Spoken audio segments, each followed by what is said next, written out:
Buenas noches mga amigos, mga amigas, mga kompanyeros, mga kompanyeras. Magandang gabi po sa inyong lahat. Ako po ang inyong lingkod, si Attorney Rene Bueno. As promised this morning, ipagpapatuloy po natin ang ating pinag-usapan tungkol doon sa isang impeachment complaint na inirefer ng House of Representatives sa ating mataas na kapulungan doon sa Senado. At pag-uusapan natin ngayon, continuation to nung kaninang umaga. Since ang impeachment complaint nga ay na-refer on the last day of the session of the Senate now is in a very unique situation sapagkat ngayon lang po nangyari ito na ang isang impeachment complaint na i-endorso sa Senado on the last day of its session. Ang tanong dito, kailangan bang i-defer muna ng Senado ang impeachment process at ipagpatuloy ito sa June 2, 2025 as mentioned by the Senate President Chis Escudero. Pero ang sabi ng iba at ako din po bilang isang abogado, ang aking pong legal na opinion dito ay ayon po kasi sa ating saligang batas, sinasabi dito na malinaw, the Senate being a body that has the sole power to try all impeachment cases. Ang ibig sabihin nito, the Senate is under obligation to try to conduct the impeachment trial immediately upon receipt of the impeachment complaint referred by the House of Representatives. Yan po ay isang constitutional mandate. Yan po ay isang constitutional provision. Maliwanag sa ating saligang batas na kapag ang Senado ay nakatanggap na ng isang impeachment complaint na ni-refer ng House of Representatives, the moment tinanggap mo ang articles of impeachment, the impeachment trial shall immediately start. Mag-uumpisa na ang impeachment trial. Yan po ay ipinag-uutos ng ating saligang batas. At yung sinasabi ng ilang mambabatas na sila po ay merong rules of procedures na sinasabing dapat kapag adjourn na ang session, hindi na sila in session, ay wala ding impeachment trial. Sino po ba ang mangingibabaw? Ang ating pong saligang batas o ang rules of procedure ng ating mataas na kapulungan? Ang ating pong Senado is constitutionally obligated to conduct immediately the impeachment trial regardless of the timing of the filing or referral of the impeachment complaint to the Senate of the Philippines. Kahit last day na yan na isampa, kailangang i-convert na ninyo ang inyong body into an impeachment court. Sapagkat malinaw naman sa saligang batas, sinabi natin kanina that the Senate shall have the sole power to try all impeachment cases. Meaning to say, may obligasyon kayo na umpisahan ang impeachment trial. You are under obligation to conduct the impeachment trial because that is clearly provided under Article 11, Section 3, Paragraph 4 of the 1987 Constitution.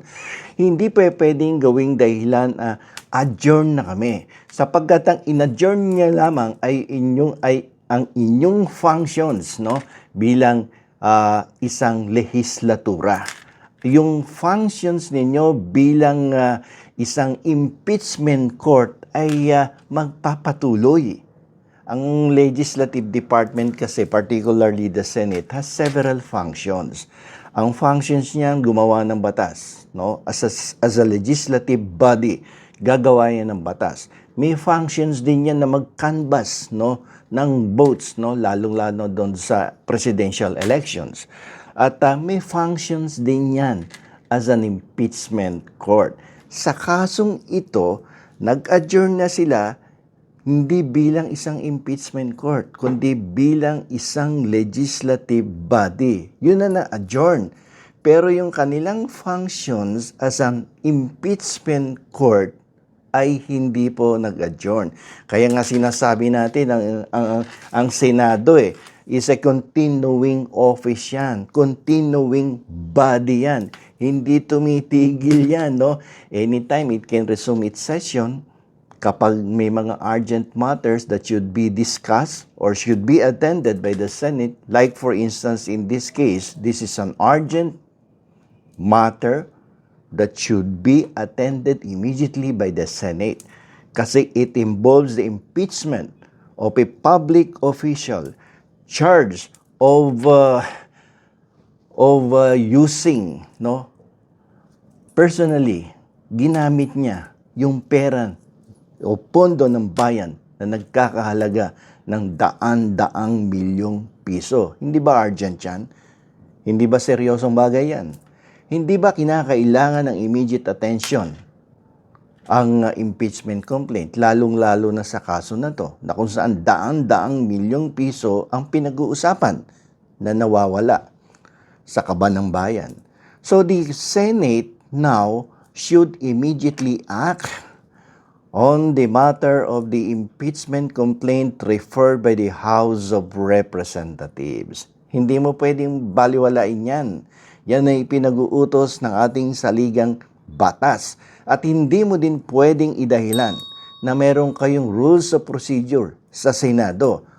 Ang mangingibabaw ay kung ano ang ipinag-uutos ng ating saligang batas. Yan yung paramount law eh. That is the highest law of the land. Susunod kayo dyan. Hindi pwede kayong mag-recess. Hindi pwedeng ikatwiran, nag-adjourn na kami. Hindi pwedeng idahilan na ang impeachment trials should be held while the Senate is in session. Parang hindi tama yun. At parang hindi naaayon sa saligang batas. Although this is the first time na nangyari to sa atin, abay maraming legal challenges yan. At maaaring ito ay makarating sa Korte Suprema kung sakasakaling kayo ay hindi kikilos at ipagpatuloy ang conduct of the impeachment trial of the impeached public official. Sana po ay mag-isip-isip po tayo sapagkat ito po ay pinag-uutos ng ating saligang batas at ang mata ng taong bayan ay nakatingin ngayon sa inyong lahat diyan sa mataas na kapulungan. At lalong-lalo na yung mga re-electionistang mga senador. Kayo po ay pinagmamasdan. Kayo po ay inoobserbahan ng ating mga mamamayan. Kung gaano kayo kaseryoso, gaano kayo katapat sa inyong sinumpaang katungkulan na pagdating sa mga ganitong sitwasyon ay bibigyan nyo ng proteksyon ng karapatan ng bawat mamamayan sapagkat ang pinag-uusapan sa kasong ito ay pondo ng bayan na hindi lamang 1, 2 o 10 milyon kung bagkos ito'y umaabot ng I think mahigit na 700 milyong pisong hindi na ipaliwanag kung paano ginastos ng isang public official. Mag-isip-isip po kayo, may panahon pa. Anytime you can reconvene and then convert the Senate into one impeachment court and then continue performing your functions as an impeachment court, not as a legislative body. Ang nag-adjourn yung inyong functions as a legislative body but not your functions as an impeachment court. Hindi nagpapahinga ang public servant pag tayo ay dumating sa ganitong klaseng sitwasyon na kailangang bigyan natin ng pansin ang isang napaka-importanting issue affecting public interest. So hanggang dito na lamang po at sana ay makarating tong ating mga sinasabi dito sa ating vlog at mabigyan ng konsiderasyon ng ating ilang mga mambabatas at sana'y mapagpatuloy na itong impeachment trial.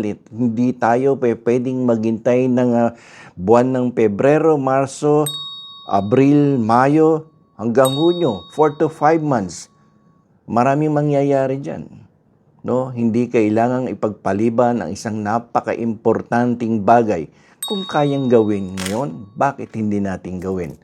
Di ba? So, if the Constitution provides that the Senate, once it receives the impeachment complaint referred by the House of Representatives, the Senate shall act immediately pursuant to Article 11, Section 3, Paragraph 4 of the 1987 Constitution. So hanggang dito na lamang po. Ako pong muli ang inyong lingkod, si Atty. Rene Bueno.